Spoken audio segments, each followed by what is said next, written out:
Well, hello everybody. Welcome to Zlatan's Fight Picks. We're going to be going over the card at UFC 284. Running a little late. We're putting this out on Thursday. Should have had this out yesterday. Running late. Lots of things to do. But let's get to this. We're going to go over the reviews and then we're going to go over the whiteboard to see how we're going to set up our parlays and how we're going to do the bet online this week for. I like doing we're just going to do the win inside the distance, decision, no action bet like we did last time with the bet online. We'll expand it slowly, but we'll just focus on this as it is just for now. And then as we get used to it, we'll expand the betting. All right. First fight.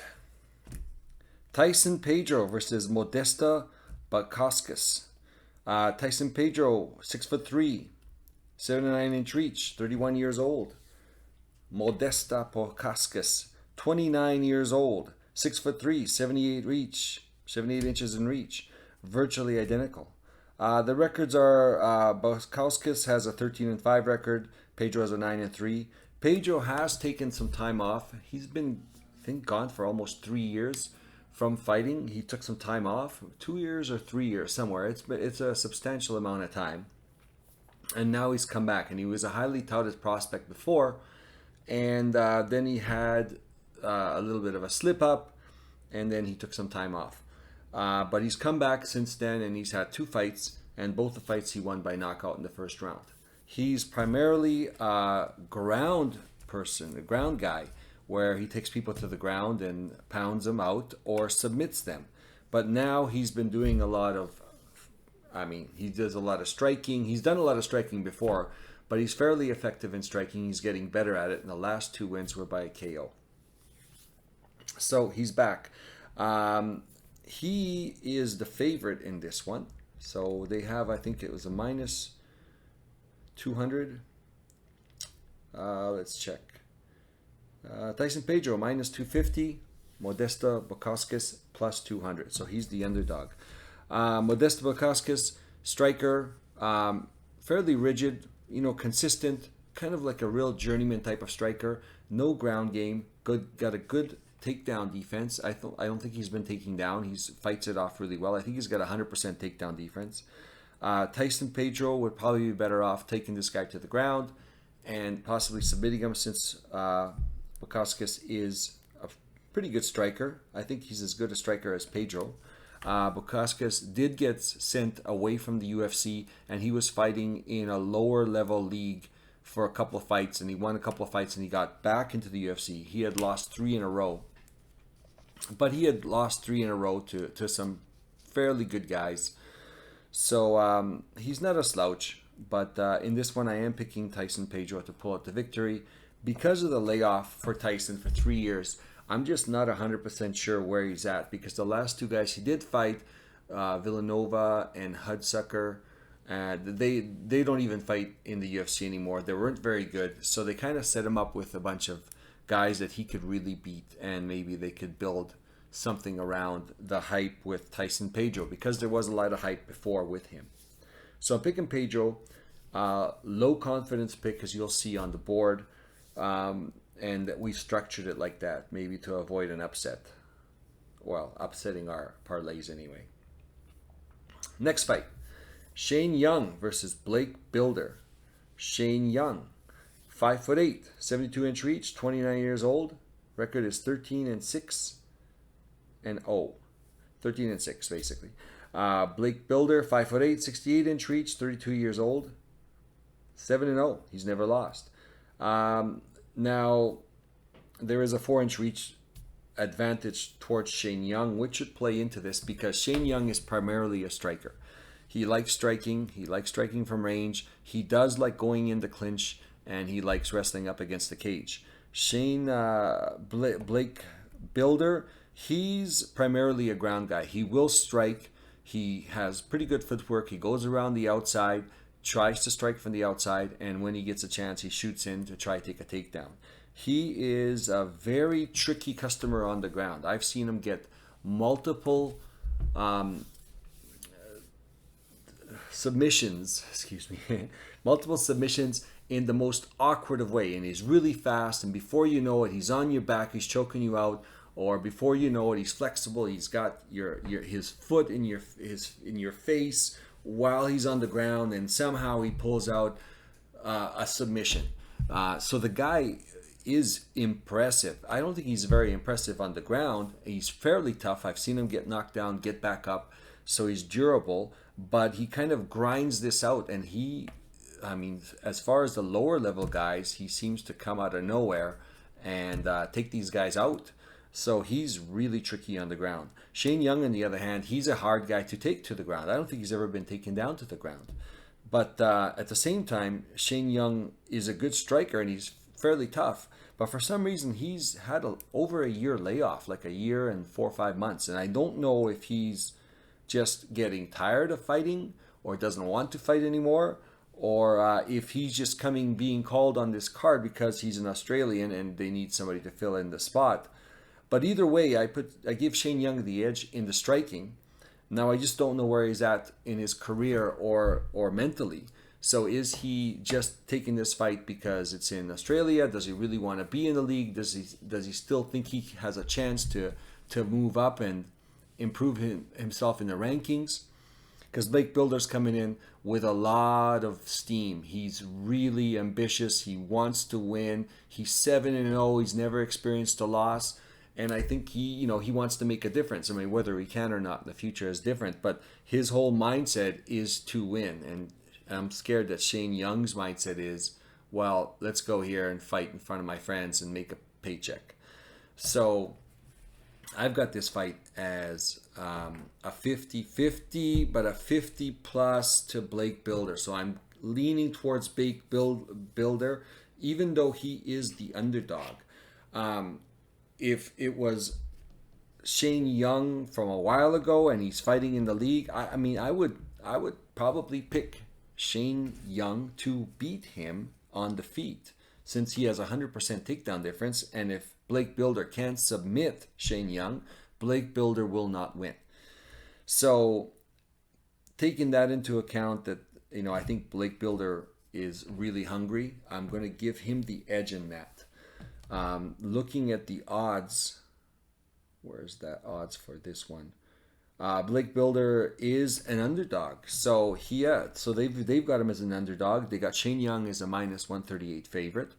I agree with that analysis. I just don't know if that's the case here, where they're probably basing that on Shane Young, as we know Shane Young. But taking this much time off the fight game and all of a sudden coming back in your home country just looks to me like they needed somebody, and he said, okay, I'll do it.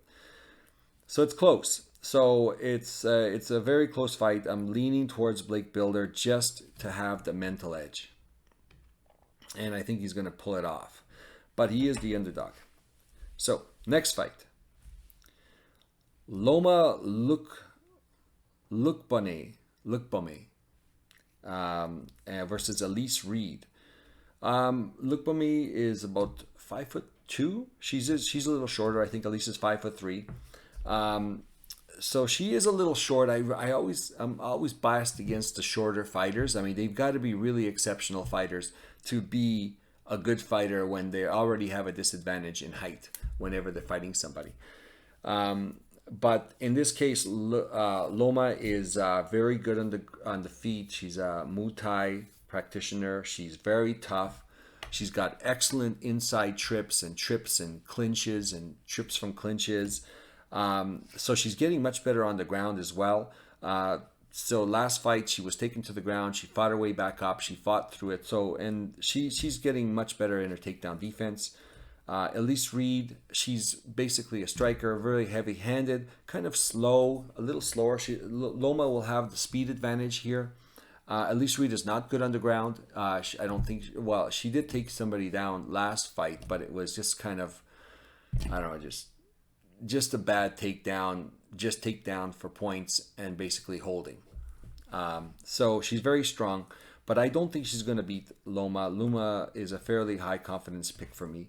I think the odds kind of speak for that. I mean, Loma's a minus 275 favorite, and Elise Reed is plus 225 underdog. So I'm going to go with Loma on this one. I think that she pulls this off. She's a very talented fighter. She's very fast. She's going to definitely have a huge speed advantage. The power will be very similar, but Loma throws a lot of volume, and she's very accurate. Next fight.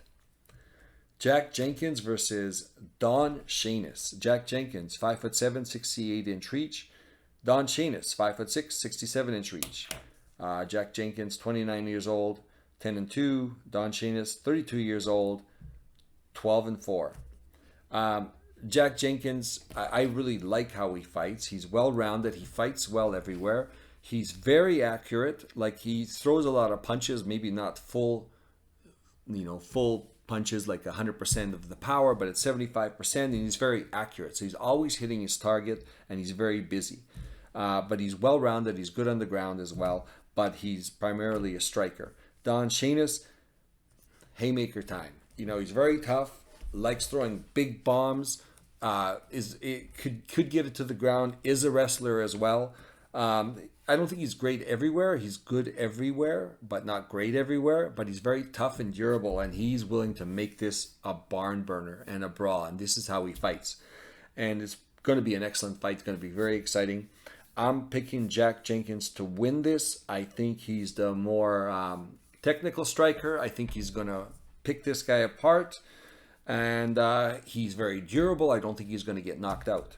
But he's not super high. I mean, again, you're dealing with new guys. Both Jack Jenkins and Don Shainis are new guys to the UFC. I think Don Shainis just fought one fight, and he got submitted by Sadiq Youssef. And Jack Jenkins is a new guy to the UFC.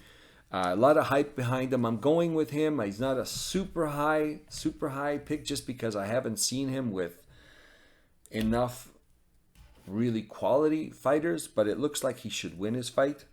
So I'm leaning towards Jack Jenkins. Lower probability, but still definitely a decision. A decision on my end to pick him. So what's the odds on this guy? Jack Jenkins, minus 400. Whoa, so obviously they really think he's going to beat Don Shainis, who's a plus 300. I could see it. I would hesitate to put him on my higher level parlays, but definitely in the parlays. I think I've got him at 53%. Actually, I changed this. Actually, it's a mistake. So fairly high level, but kind of in mid-range. Next fight, Jamie Mullarkey versus Francisco Prado. Jamie Mullarkey, 6 feet tall, 74-inch reach, 28 years old, 15 wins, 5 losses. Francisco Prado, this is his debut to the UFC. So he's a new guy, 5'10", don't even have a reach on him. They didn't even have it. So he's brand new. 11-0. He's never lost. He's 20 years old. So he's a very much an unknown. I mean, he's a real killer in the lower leagues. He's a big brawler, big puncher, pretty good takedown defense. Is not good on the ground. That won't go for a shot. Won't try to take anybody down. He just basically stands there and throws a whole bunch of punches and knocks you out. And he seems to be very durable. He can take punches. So he goes in there and just starts swinging away. Jamie Mullarkey, again, he's primarily a grappler wrestler, and he's kind of developed into his striking, and now he's kind of falling in love with his striking, and you see him brawling a lot. And the last fight with Michael Johnson, he won a really close decision, but it was his takedowns that actually won it for him. So I hope he sticks with the takedowns in this case. This kind of reminds me of the fight we had last week with Gregory Rodriguez and that other fellow, Francisco. His nickname is the Hulk. And I had said that the only path to victory for the Hulk would be to knock out Gregory Rodriguez. I hope Gregory Rodriguez sticks to his game plan and takes this guy to the ground.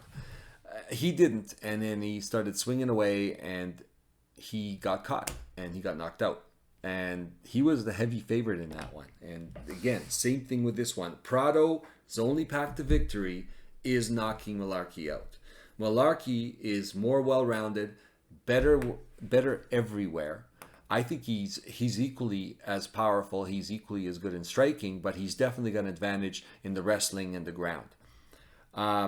What I'm scared of is Malarkey loves to brawl, and he's going to be in front of his home crowd in Australia against a guy who's new to the UFC, maybe doesn't respect him, and he's going to want to knock this guy out.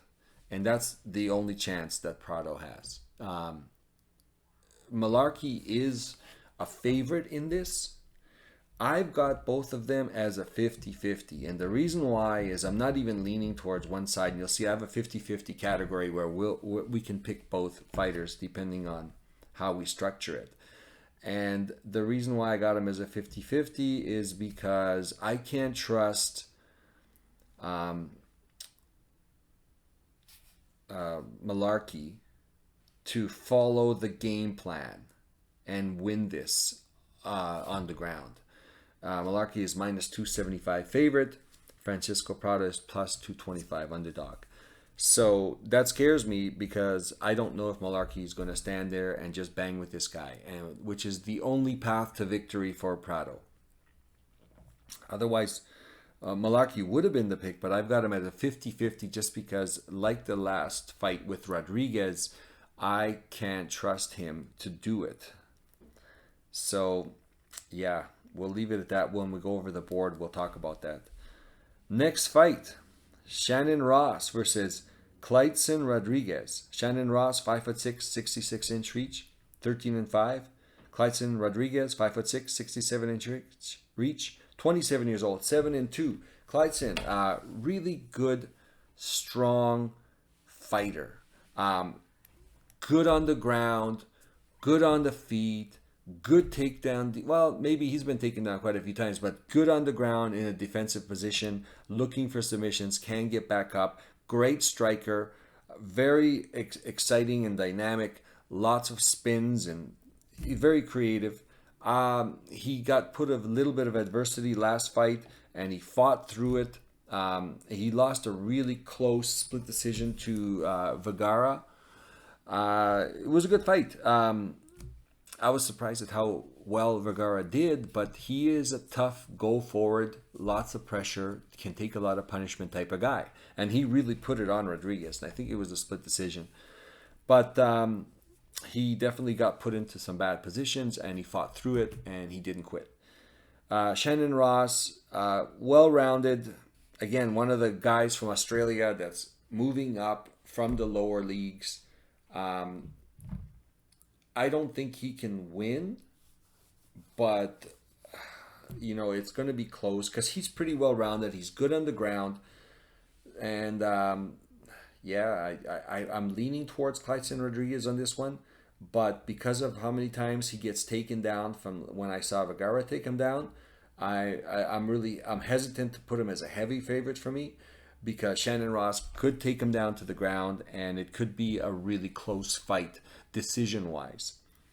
So, yeah, and I think, but Kleidson is a pretty big favorite in this case. So, where is he at right now? Kleidson, where did he disappear to?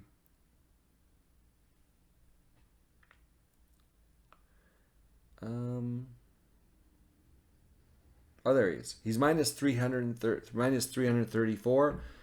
Shannon Ross is plus 250. So he's a pretty significant favorite. He probably deserves it. I've got him a little lower just because of his performance with Vergara did raise some concerns for me. But he's young and he's learning, and I think he's gonna win this. Next fight, Josh Kulibau versus Melsik Bagdasaryan. Let's call him Melsik. So this fight, let's just go over the odds real quick. Just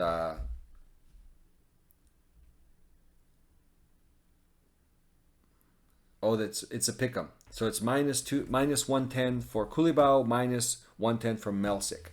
And I've got this as a 50-50. Josh Kulibau is 5'10", 73-inch reach. He's 10-1-1. Melsick is 5'9", 70-inch reach. He is 7-1-0. So these guys are both up and coming guys. Joshua Kulibao, he took up fighting late in his life, and he definitely has improved a lot. He was just mainly a striker, but he's really improved his takedown defense and his takedowns. I've even seen him get a takedown. So he's definitely improving, and I think he just started doing full-time fighting 2 years ago, where he quit his job and he's actually a full-time fighter. I really like him. He's really tough, very durable. He's been put down, but he gets back up. He's fairly quick and accurate. Melsick, I saw him fight on the Dana White's Contender Series, and really impressive striker. Very crisp, very accurate, great kicks. Good kicks to the body, good kicks to the legs, good kicks to the head. And he looked very unstoppable. And then I saw him fight against a guy who had a karate style. And actually, I was surprised he couldn't take him out. And he had some difficulties with him, even though he won the decision. So they're like, well, maybe this guy's a crisp striker. But for some reason, it just didn't look like he had enough power to take this guy out. And could have been just the quality of the competition. Otherwise, he's the more technical striker. I think Josh Kulibao is a great boxer, and this guy is a great kickboxer.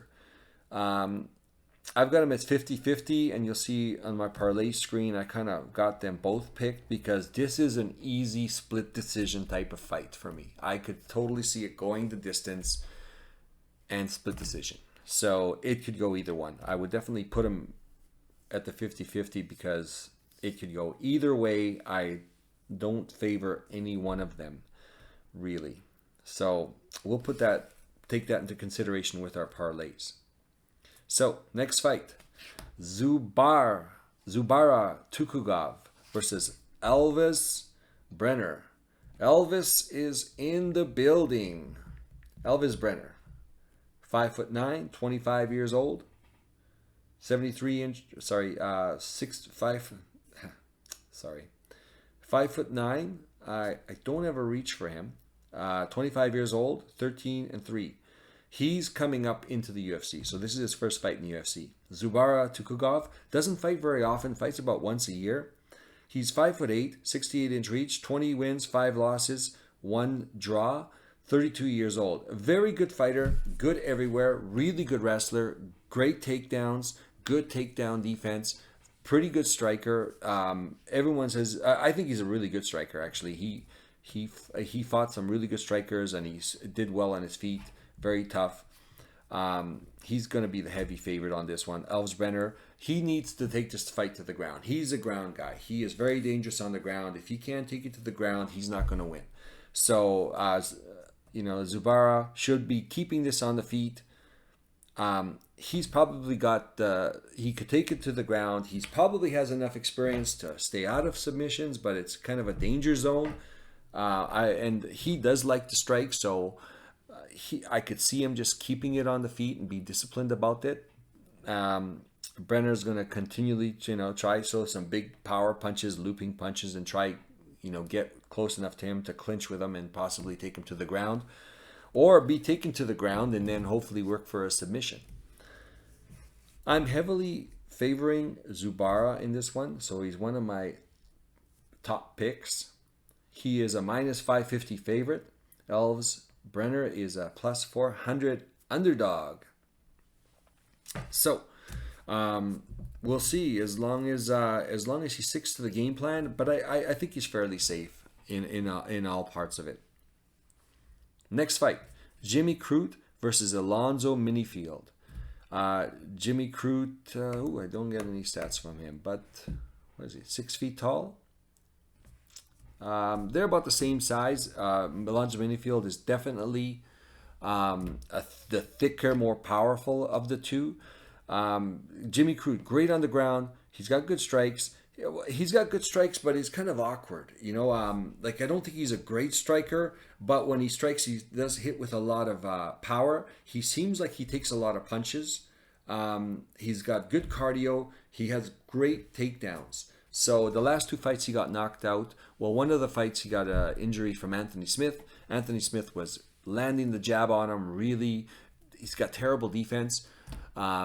And Jimmy Crute just started kicking him in the leg and was taking Anthony Smith's legs away. And Anthony Smith landed one solid leg kick and kind of killed his nerve. And then, even though he was hurt, Jimmy Crute was able to take Anthony Smith down twice with basically one leg. So he has got really good takedowns.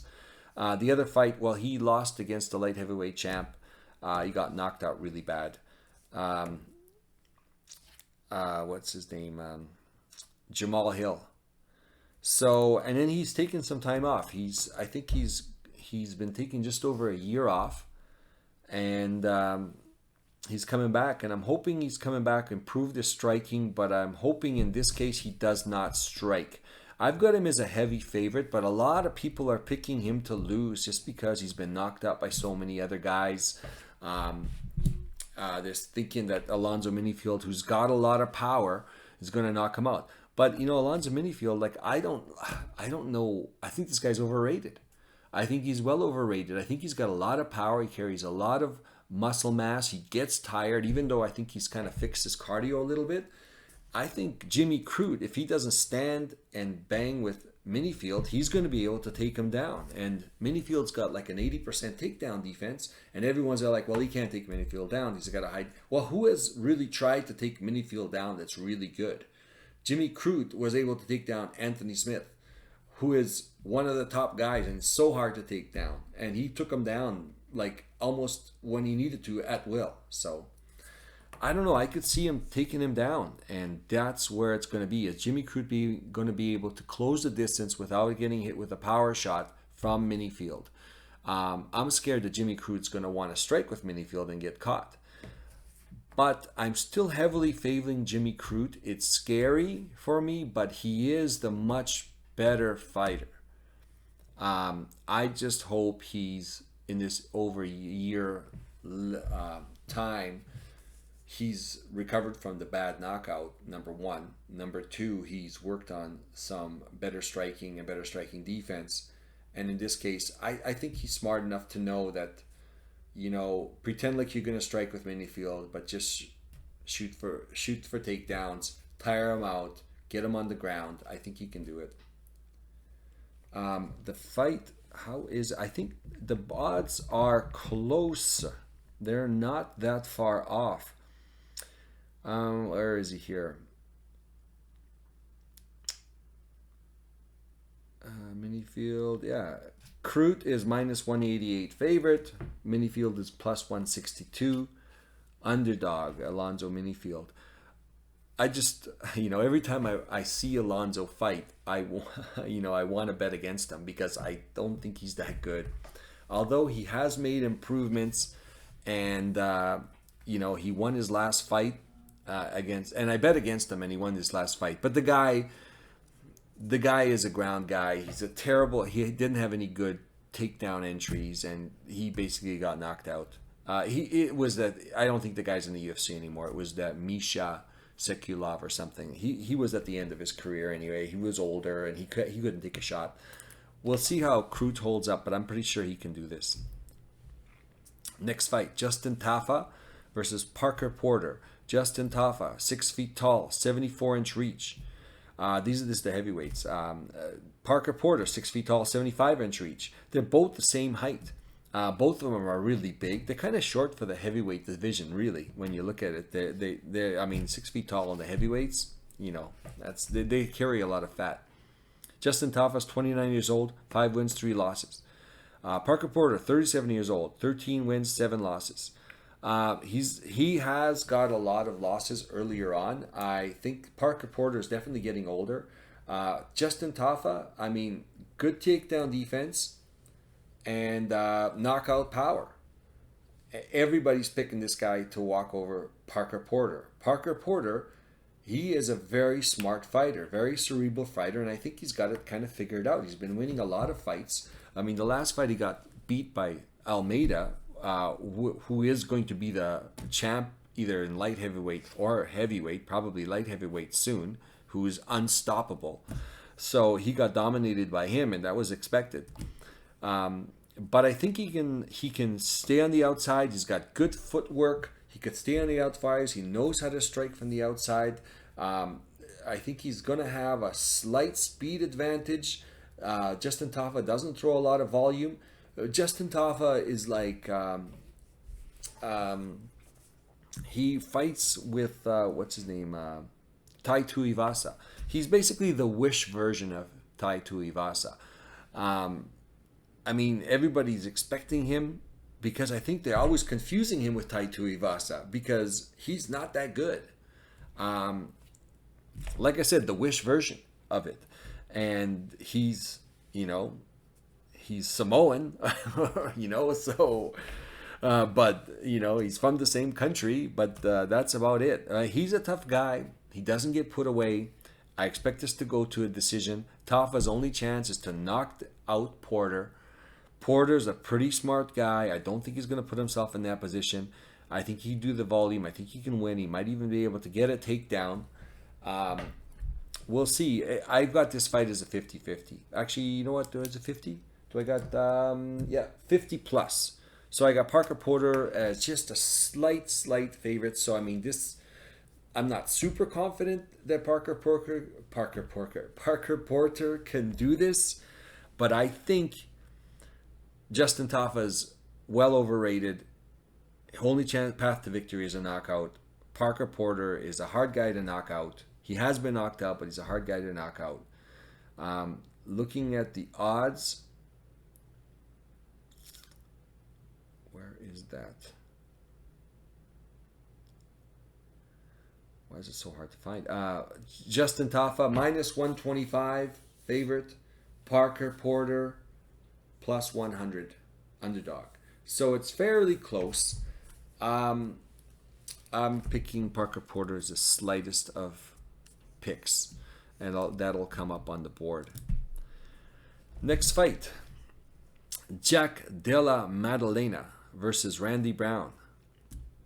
Maddalena is 5'11", 73-inch reach, 26 years old, 13 wins, 2 losses. Those 2 losses, I think, were his first 2 fights ever. Excuse me. Randy Brown, 6'3", 78-inch reach, 32, 16 wins, 4 losses. He's the tallest guy in this middleweight division.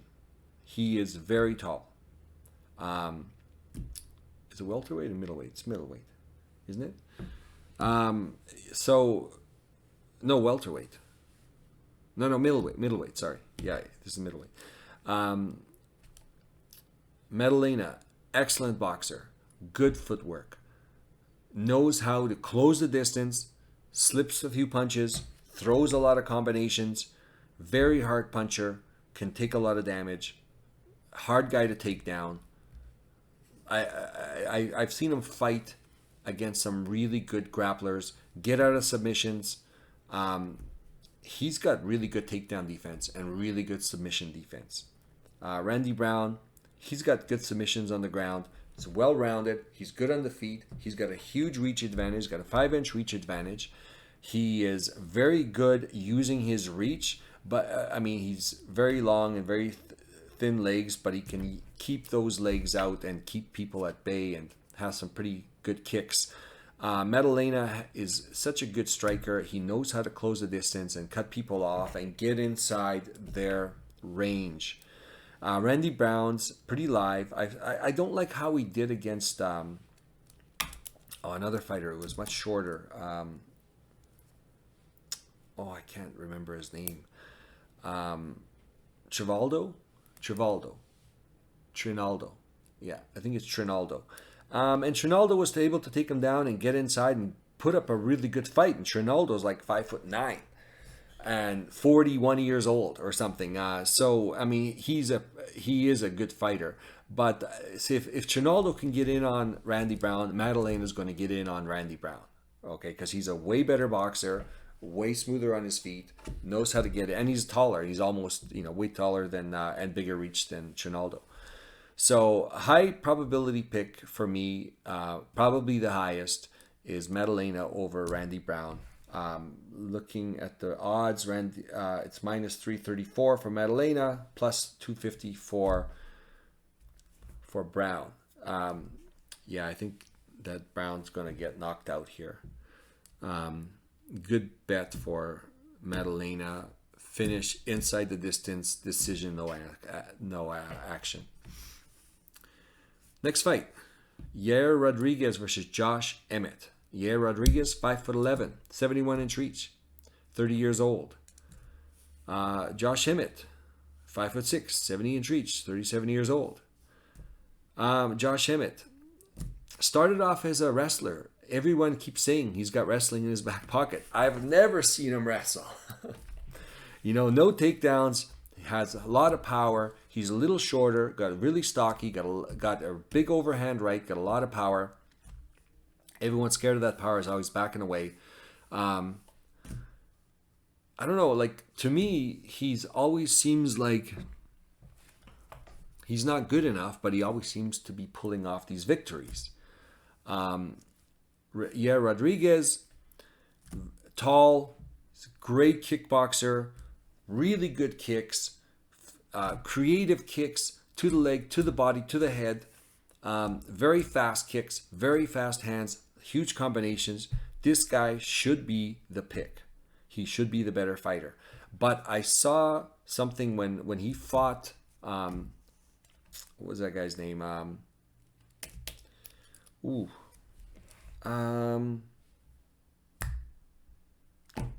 He's a former heavyweight champ. Former featherweight champ. Why is his name eluding me? Anyways, it was a fairly close fight. Yair Rodriguez was striking very well, but he was taken down a few times. And I was surprised at how easy it was for him to get taken down. And controlled reasonably well on the ground. He got back up eventually, but that's how he lost the fight. Even though he was getting outstruck a little bit, but it definitely sealed the deal when he lost that fight. What was the guy's name? I can't remember. Anyways, so Josh Emmett's path to victory. Josh Emmett fought Calvin Kattar last time, and Calvin Kattar is an excellent boxer. And Calvin Kattar has some kicks. And Calvin Kattar has excellent takedown defense. He's almost impossible to be taken down. Josh Emmett couldn't take him down.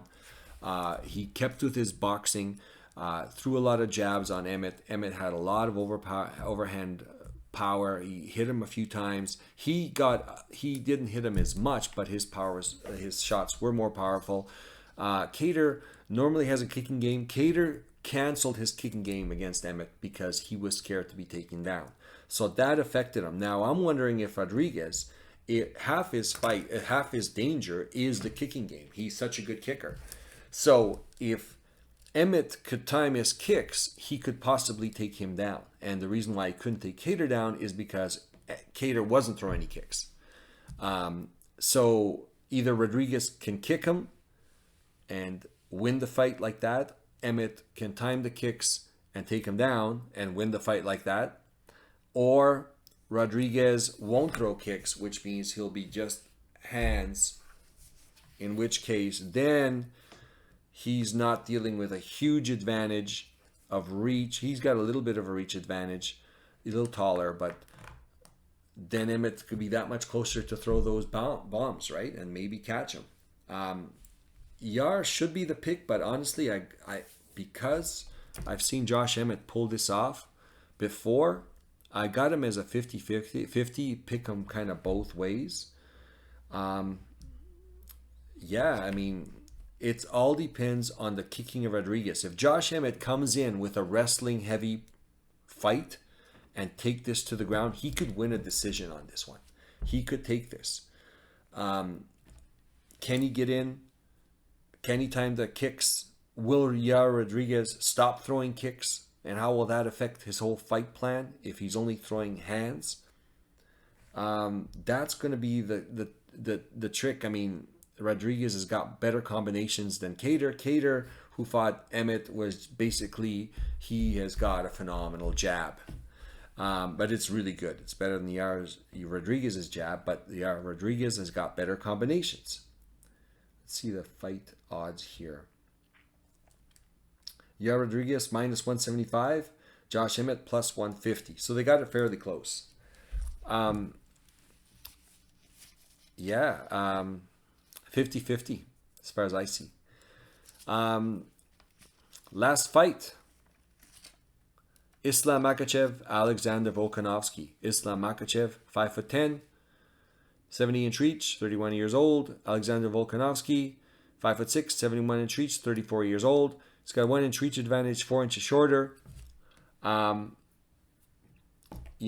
think they both got one loss on the record. Islam Makhachev is knocked out. I don't think Alexander Volkanovski was knocked out. I think he lost once at the start of his career.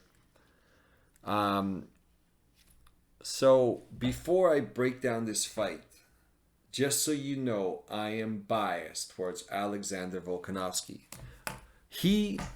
Alexander Volkanovski is a Macedonian, just like me.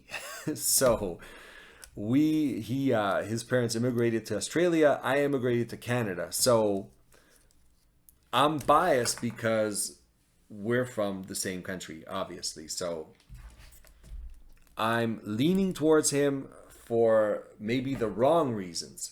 So just take that into account, and I'll show you in my pick how I am leaning towards him, and basically I'm going to give you the cerebral pick, and then I'm going to add in my biased version of the pick, and you can either follow it or not follow it, but just to give you a heads up on that. So Islam Makhachev, I mean, you know what? They did an interview with Alexander Volkanovski, and they were saying if he's going to fight, either at the time Islam Makhachev was not the champ, and he ended up beating the champ and becoming the champ, and then Alexander Volkanovski was going to fight the other guy, then how he had to fight Makhachev, and I think Alexander Volkanovski beats everybody in the lightweight division. I think he beats everybody. Islam Makhachev is the best lightweight title holder and the best lightweight ever in the history of lightweights. Period. Nobody comes close to this guy. So of all the times for Alexander Volkanovski to move up to challenge for the lightweight title, this is the worst time. He could beat every other person, even the former champ. He is the best featherweight of all times. Period. If he had done this move up to the title last year, before Makhachev took over, won the title, he would have won. And in an interview, Volkanovski was breaking down Makhachev's fight, how he fights, and he said, he goes, he doesn't make a lot of mistakes. And the point is Makhachev fights as perfect a game plan as possible, and he's very physically able to do that. He can strike. He does great range. He anticipates people coming in, catches them with good kicks, catches them with good punches, has great takedowns, shooting double legs, trips.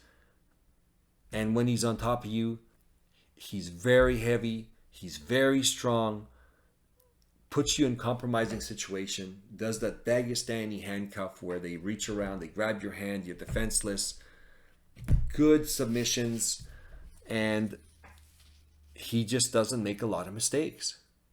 And Volkanovski knows that. On the flip side, Volkanovski knows that. And Volkanovski also is a type of fighter who is just an absolute warrior. There is no quitting this guy.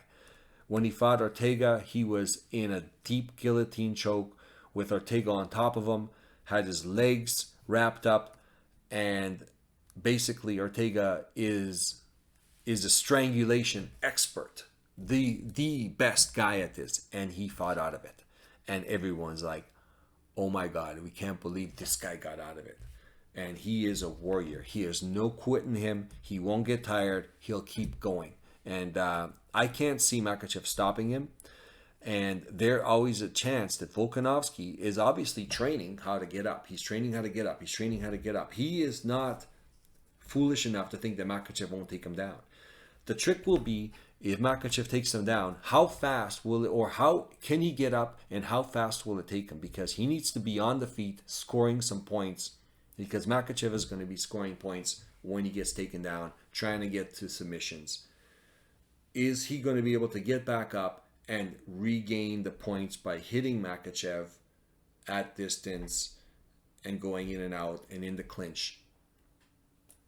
That's the thing is he going to be able to... I could see this going the full 5 rounds. And will Volkanovski be able to make up the difference of him being taken down and some kind of points given for the control of Makhachev? Can he get back up and get those points back?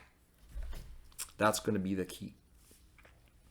So, the pick is Makhachev. I have a caveat to that where I'm putting Alexander Volkanovski as a pick as well, just because he is the type of fighter that can do this. And he could have done this against anyone else. This is the hardest guy to do it. If he beats Makhachev, undoubtedly he beat the best 155er of all times. So, leave it at that. So, let's go down to this board here.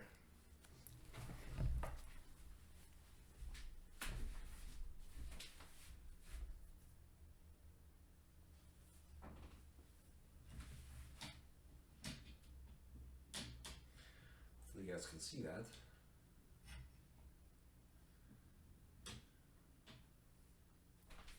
How does that look?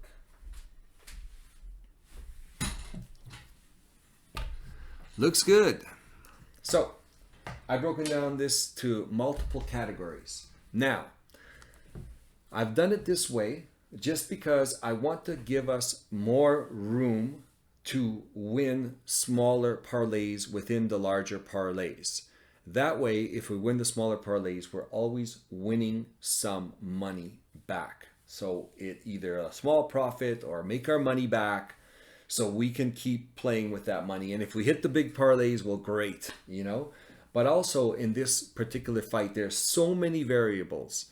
So let's do this. The 60% parlay, I've got Madalina Tukov. So and then 55% I got Lukbaum and Krut. 54% Makhachev. 53% Jenkins Kleidson. 51% Pedro. 50 plus. I'm picking Porter and Builder. All the guys with the brown line are the underdogs. 50-50. Rodriguez, Emmett. So basically you could go either way, and these are all the underdogs. Now what I would suggest is this. This is what I'm going to do. Now I'm going to have a column where I'm going to have a small parlay here, small parlay here, small parlay, small parlay. Now, what I want to do is with this 50-50, because the odds are so good against, and then I think there's very chance, besides these guys are minus 110, you can get a pretty good odds on basically what I would consider a toss-up. So what I would do and how I'm planning to approach this is the usual where I bet this parlay, then I add this parlay, then I add this parlay, then I add this parlay, then I add this parlay, then I add this parlay. So it keeps growing. So if any one of these don't work out, then we're going to get shorter and shorter, but we could still win. I mean, the key is to get these ones for sure to win, right? Hopefully the top end ones win, and then we're laughing for the longer parlays. But when it comes to the 50-50, what I'm planning to do this time is I'm planning to make 8 parlays out of this, just because it really multiplies the odds and your winnings, and this way it gives us an option to win all our money back or a little bit of profit. So how I'm going to break it down is this. When I get, like, let's say Emmett, I'll do a pick where I have Emmett, Kulibal, Malarkey. Then I'll have Emmett, Bagdasarian, Malarkey. Then I'll have Emmett, Kulibal, Prado, Emmett, Bagdasarian, Prado. So 4 columns of every scenario that can happen. And then I do it the opposite way with Rodriguez. Rodriguez, Baghdadi, Malarkey, Rodriguez, Baghdadi, Prado, Rodriguez, Kulibal, Malarkey, Rodriguez, Kulibal, Prado. So basically that's 8 parlays. What I would do is add those ones with these top 2, and that will give you a big enough cushion where you hit one of those parlays, and depending on the odds, it could be profitable or it could break you even and close to break you even for the whole amount. That's how I would start it off. My other suggestion would be you could so just do these 4 and here I've got some notes here. Let me just read this real quick.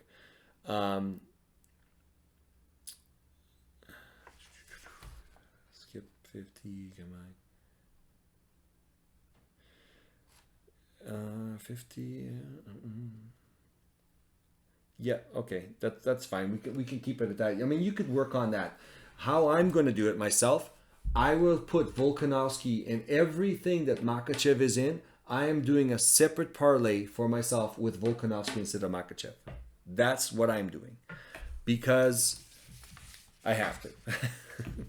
So we'll see. He could still win. I mean, the chances are he's not going to win. He's going to lose a decision. But there is a chance, there is a world where he can catch him, or he might be better than we think. He's training his ass off. We'll have to see. But it'll be a great fight. But that's what I'm doing. I'm putting Volkanovski in wherever I had Makhachev. So I'm going to do a completely duplicate. It's going to cost more money, but that's how I'm going to do mine. So we'll leave it at that. And if you guys look at this picture, then you can add different stuff to it. I mean, you could even do this one, and then this one, and then this one, and these two. I mean, you could do it many different ways. I go in order just of certainty, but that doesn't mean it's going to happen because, this is a fist fight. Anything can happen. Now, the Bet Online 50% deposit match up to $1,000. This is the bet I'm going to be putting on. Wins inside the distance, decision, no action. I got a link in the description. If you want to sign up for Bet Online, you can sign it up, use the link. Now, these fighters, I'm putting a small bet that they win inside the distance, and if it goes to a decision, doesn't matter for who, the bet gets canceled. So I'm putting Madalena because I'm expecting him to knock somebody out. Tafa, even though I'm picking Porter, the only path to victory for Tafa is to get a knockout. So if it goes to a decision, no bet. Tukugov, I'm picking him to end the fight within the distance. Goes to a decision, no bet. Kleidson, I'm expecting him to win inside the distance. Goes to a decision, no bet. Jenkins, inside the distance. Builder, his only path to victory, I think, is a submission. So if he either submits him or goes to a decision, doesn't matter who wins, no bet. Pedro, I think Pedro has to win inside the distance. He can either knock him out or submit him. Goes to a decision, no bet. So that's going to be the 50-50 win inside the distance for this week. What else do we need to cover? All right. Well, I think that is it for today. I hope everybody enjoyed this. I hope everybody wins some money. Take what I've said and you can estimate what you want. If it matches with what you're thinking, maybe combine with what you're agreeing with me with, and make your parlays, and hopefully everything works out. So this, to me, is going to be a little bit larger parlay than I normally do. I don't normally do that many, but I'm going to do a little more lines just because there's a lot more fights and a lot more questions, and I'm just going to kind of go for it on this one. But at the same time, just because if you bet in like one unit, you can bet, more on less units, or bet one whole unit, and your unit could be anything, $1, $10, $100. I mean, it depends what you're financially, where you're at. So the whole idea being is, if you want to do different parlays, you can bet all the variations, but only use a fraction of what your unit size is. So if you have a $10 unit size, then you want to say, okay, you know what? I want to do all the parlays for all the 50-50s. I want to put $1 on all of them. You could do it multiple ways. I mean, it depends what you feel comfortable with, what you want to win, what you want to take a chance with. Yeah. All right. Well, hopefully when we do the recap, we are going to be talking about how well things went. So, guys, enjoy the fight. I'm going to be watching the fights this weekend. It's going to be really fun. Thank you very much for joining me. Have a great night.